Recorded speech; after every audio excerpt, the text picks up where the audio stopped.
بسم اللہ الرحمن الرحیم۔ پیارے دوستو، سورہ اخلاص وہ مبارک صورت ہے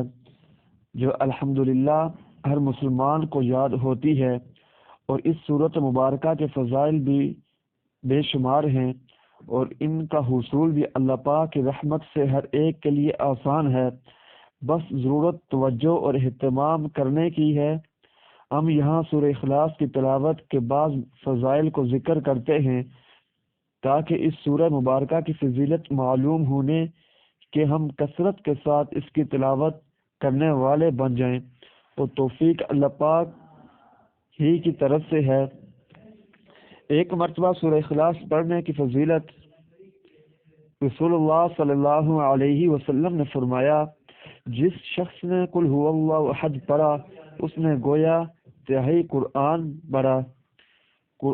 فرض نماز کے بعد 10 مرتبہ سورہ اخلاص پڑھنے کی فضیلت رسول اللہ صلی اللہ علیہ وسلم نے فرمایا، 3 عمل ایسے ہیں کہ جن کو اگر کوئی ایمان کی حالت میں کرتا ہے تو وہ جنت کے جس دروازے سے چاہے داخل ہو جائے گا، اور جس حور سے چاہے گا نکاح کر لے گا۔ 1 جو اپنے قاتل کو معاف کر دے، 2 جو خفیہ طور پر کسی کا قرض ادا کر دے، نمبر 3 جو ہر فرض نماز کے بعد 10 مرتبہ سورہ اخلاص پڑھے۔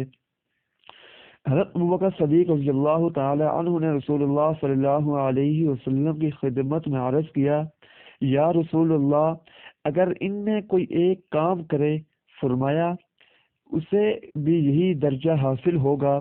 10 مرتبہ سورہ اخلاص پڑھنے کی فضیلت نبی اکرم صلی اللہ علیہ وسلم نے فرمایا، جس نے قل هو اللہ احد کو 10 مرتبہ پڑھا،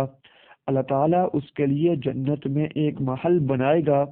حضرت عمر رضی اللہ تعالی عنہ نے یہ فضیلت سن کر عرض کیا، یا رسول اللہ، تب تو ہم اسے کثرت سے پڑھیں گے۔ آپ نے فرمایا، اللہ کے پاس کسی چیز کی کمی نہیں، اور وہ بہت پاکیزہ ہے،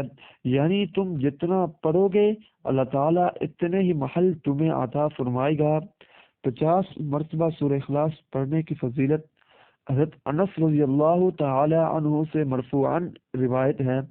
جو 50 پر قل هو اللہ احد پڑھے گا اللہ تعالیٰ اس کے 50 سال کے گناہ معاف کر دے گا۔